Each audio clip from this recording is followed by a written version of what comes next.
Sino ba naman ang di maglalaway at mangangasi kung ganitong klaseng mangga with bagoong ang makikita mo? Kawawa yung mga buntis pag nakapanood nito. Perfect yung bagoong niya dun sa mangga, panalo.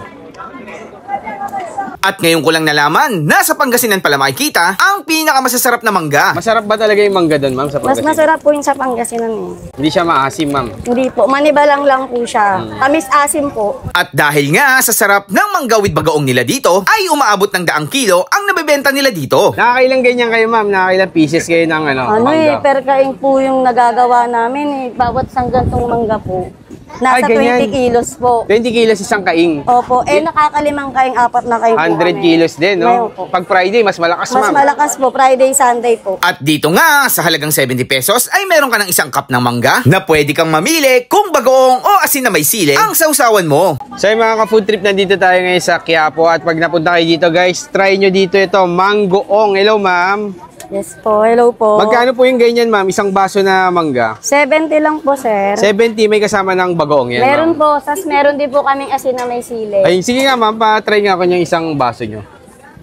So, ayan guys, punong-puno. Ano yung isang pirasong mangga yan? Or sobra pa? So, minsan po isa minsan sumusobra Minsan po. sumusobra. Depende po sa size ng mangga. Tapos sa inyo, mga bagoong na ginaga. Ay, grabe, kawawa yung mga buntis pag nakapanood nito. I-shake po ba to, sir? Sige po, shake nyo po para mas maganda. Ayan guys, isi-shake ni ma'am yung ating mangoong. Tsaka maganda kila ma'am, naka-gloves, tapos naka-face mask. Ayan guys, na-try natin yung, ano pangalan nito? Joby Mangoong. Ayun, tapos may stick. Yes, pero kung ayaw nila ng bagoong, ma'am, meron din tayong asin. Pati niya ako ng asin. Meron po kami asin na may sili. May sili. Paano kung ayaw na maanghang, ma'am? Meron din naman po kami asin. Meron lang yung sili lang. Anong oras kayo nag-open dito, ma'am? Usually po alas 10. 10 a.m. hanggang sa maubos po. Minsan hanggang 8, 7. Ay, ganun. Araw-araw naman yan, ma'am. Araw-araw po. So, dito lang sila sa Villalobos to, ma'am, no? Yes, Street po, na to. Katapat lang nitong simbahan na yan pag galing kayo doon. Ayan. Ito yung may mga kila dragon fruit makikita nyo. So, sa pagpupunta kayo dito sa Quiapo, naghahanap kayo, ayan, cravings nyo, mangga. Shake pa, grabe, 70 pesos lang. Ang ganda pa ng lalagyan, pwede nyo i-take out. Try nyo na dito, ayan, Joby Mangoong, 70 per cup, ayan. Okay, tikman na natin na, ma'am, thank you, ha. Ano pangalan nyo, ma'am? Joby po. Ay, kayong Joby. Opo. Ayan, si ma'am Joby pala. Thank you, thank you.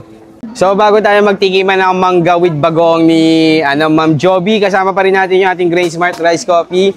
Low calorie and decaffeinated. Ang ganda nito, guys. Alam nyo ba bakit? Meron tong moringa, okra leaf, mangosteen, grape seed, barley. Tapos yung sweetener niya is stevia. Ganong kalupit tong Grain Smart. Kaya kung ako sa inyo, itry nyo na. And syempre, sa mga gustong mag-staycation, ayan guys, search nyo lang yan, Dreamstay, napaka-affordable dyan. Ang ganda. So, titikman na natin yung mangoong ni Ma'am Joby dito sa Quiapo. Ayan guys, pag nagpunta kayo dito sa Quiapo, napakalapit lang sa simbahan. Ayan, kitang-kita ko na yung simbahan. So, inspired sa, sa Thailand, yung ganitong sinishake na, dati mangga lang yung tinitinda nila, yung mga ganitong mangga lang, ito. Tapos, nakapanood daw yung kapatid niya na, ng ganitong concept sa Thailand. Ginaya nila, ayun.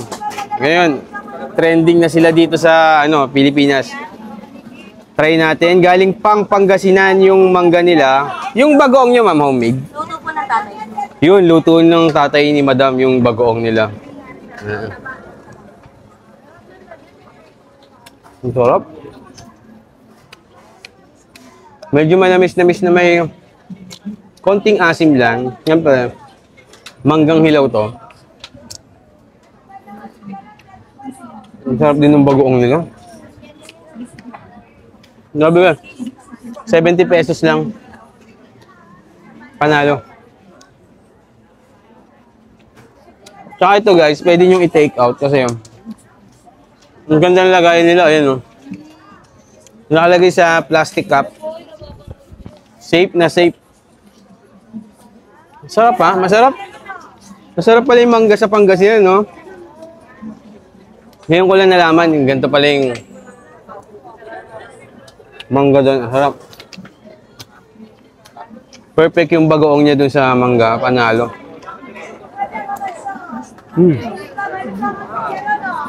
Ngayon guys, nakikita nyo, hindi naman ako naasiman, di ba? May asim siya pero konti lang.